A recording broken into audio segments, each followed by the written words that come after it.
I hear the heaviest, one of the cornerstones, is about 120 tons. The quality of the curved interfaces is striking, and they fit very close to each other, almost without a gap.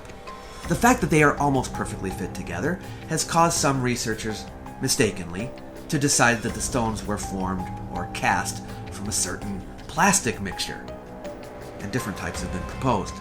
High above the city of Cusco, where the Andes fold into sharp ridges and thin air strains the lungs, stands one of the most imposing stone complexes ever built in the Americas.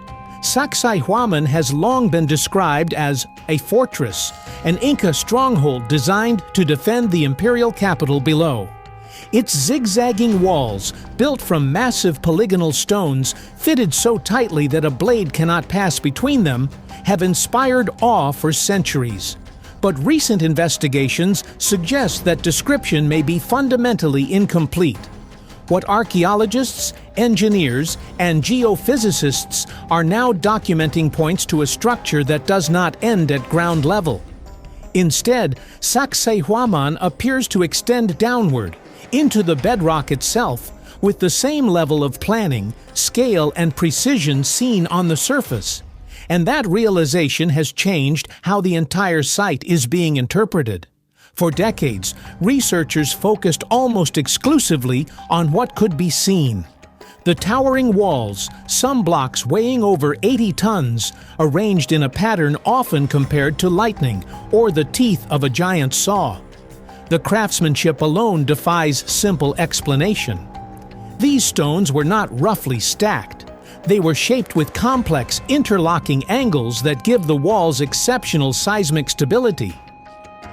Earthquakes that leveled colonial Cusco left Sacsayhuamán largely intact. What went unnoticed for much of the 20th century was what lay beneath.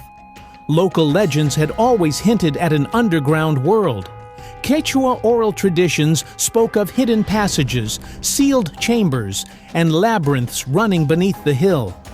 Early Spanish chroniclers recorded similar stories, though they often dismissed them as superstition or exaggeration. For centuries, there was no way to test those claims without destroying the site. That changed in the early 2000s, when ground-penetrating radar and geophysical scanning were deployed by international teams working in collaboration with Peruvian authorities. The goal was modest: map foundations and subsurface stability. What appeared on the screens was not modest at all. Beneath the zigzag walls, radar signatures revealed deep voids, angled corridors, and linear cavities that cut through solid bedrock. These features did not resemble natural fissures. They followed straight paths, descended at consistent angles, and intersected in ways that suggested intentional design. In several locations, particularly beneath the central circular structure known as the Muyukmarca Tower, the anomalies formed patterns consistent with carved tunnels rather than collapsed chambers. The implications were immediate and unsettling. If these were tunnels, they were not small. Some appeared wide enough for people to move through. Others extended outward from the main plateau, branching toward lower elevations. Engineers reviewing the data noted that carving such passages through andesite bedrock would require an extraordinary investment of labor and planning. Equally troubling was the fact that many known entrances to these underground features are sealed. Near the Chinkana Grande, translated as the Great Labyrinth, archival records show that access points were officially closed by government order in the early 20th century. The reason given was safety. The context, however, tells a darker story. Cusco archives reference multiple incidents in which young explorers entered the tunnels and never returned. One case in 1923 involved a teenage boy whose disappearance prompted widespread panic. When search parties entered the passageways, they reportedly encountered collapsed walls and scorch marks inside a sealed cavity. No official explanation followed. The entrances were closed. Silence replaced inquiry. Even more extraordinary are persistent claims that some tunnels run all the way from Sacsayhuamán to Coricancha, the Temple of the Sun in central Cusco, more than 2 kilometers away. If true, this would represent subterranean engineering on a scale rarely seen even in much later civilizations. Such a network would not be symbolic. It would be strategic, ceremonial, or both. The question of who built these underground structures remains open. Mainstream archaeology attributes Sacsayhuamán to the Inca, constructed in the 15th century using corvée labor. There is no dispute that the Inca heavily modified and used the site. The problem arises when the buried layers are examined more closely. In areas where erosion or limited excavation has exposed the lowest courses of stone beneath the visible walls, researchers have noted something that contradicts established Inca construction patterns. The buried stones are often larger than those above them. They are more deeply anchored into bedrock and laid out in a style that appears rougher, yet paradoxically more massive. This reverses a pattern seen across Inca architecture, where stonework becomes more refined over time, not less. Geologists studying the stratigraphy of the site observed that some lower stones appear to be carved directly from living rock, as though the mountain itself was being shaped, not simply built upon.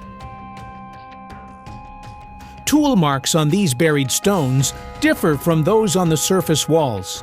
They are broader, deeper, and lack the repetitive hammering patterns associated with copper chisels and stone hammers traditionally used by the Inca.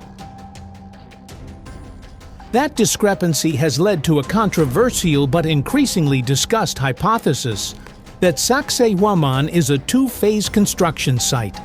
In this view, an older, more massive core structure existed long before the Inca arrived. The Inca then inherited it, reinforced it, and built upward, incorporating earlier engineering into their own monumental program. Similar patterns have been observed at other Andean sites, including Ollantaytambo and Pumapunku, where finely finished Inca masonry sits atop deeply embedded megaliths that resist precise dating. Drainage systems provide another clue. Channels carved into the buried levels beneath Sacsayhuamán slope inward rather than away from the structure. This makes little sense if their sole purpose was surface runoff. Engineers analyzing these features have suggested they may have been designed to regulate internal pressure, stabilize the hillside, or manage water flow through subterranean chambers below. Such systems would be unnecessary if nothing existed beneath the surface. Local Quechua elders have long claimed that Sacsayhuamán was built from the inside out. For generations, that phrase was treated as metaphor. In light of the subsurface data, it begins to sound literal. Adding another layer to the mystery is a massive granite block located just beyond the main complex, known locally as La Piedra Cansada, the tired stone. Measuring nearly 9 meters long and weighing an estimated 200 tons, it lies tilted against a slope, as though abandoned mid-transport. Legend claims it crushed workers during its movement and was left where it fell, cursed and taboo. Behind this stone lies what early explorers described as a formal entrance to an underground passage. Spanish chroniclers from the 16th century wrote of a grand subterranean route leading from this area toward Coricancha, possibly used to move sacred objects or gold.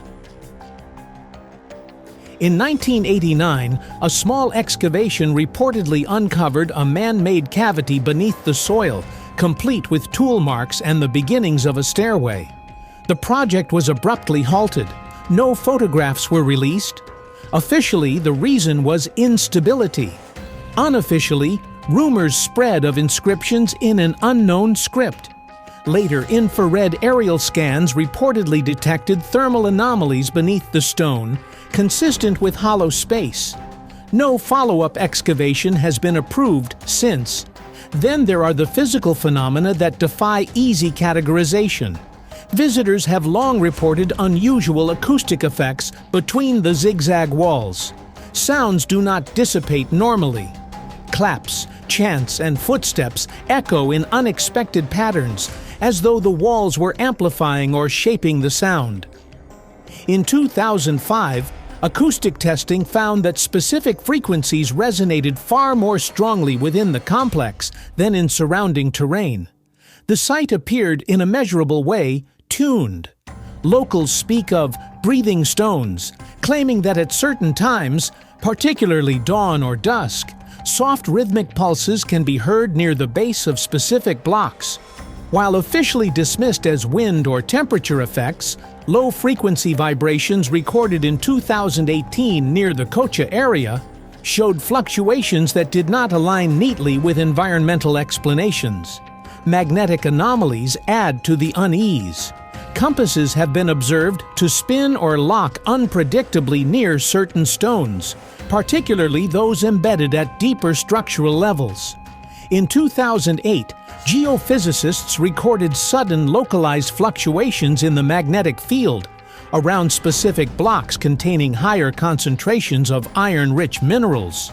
The disturbances were intermittent, appearing and disappearing without obvious cause. In one documented case, a drone briefly lost navigational control while flying above a particular polygonal joint. No wiring, no metal structures, just stone. Even the layout of the complex appears to engage with the sky. Studies in archaeoastronomy have shown that key points at Sacsayhuamán align with solstices and equinoxes. On certain days of the year, the sun rises or sets behind specific towers or outcrops, casting shadows that point toward distant peaks or caves. Some of those alignments correspond with sealed entrances or underground voids detected by radar. This raises a profound possibility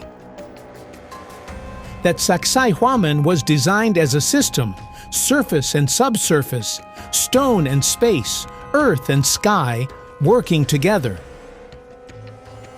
Whether the underground structures served ritual, practical, or cosmological purposes remains unresolved. What is increasingly difficult to deny is that they exist, and that they were hidden intentionally. Sacsayhuamán may not be merely a fortress.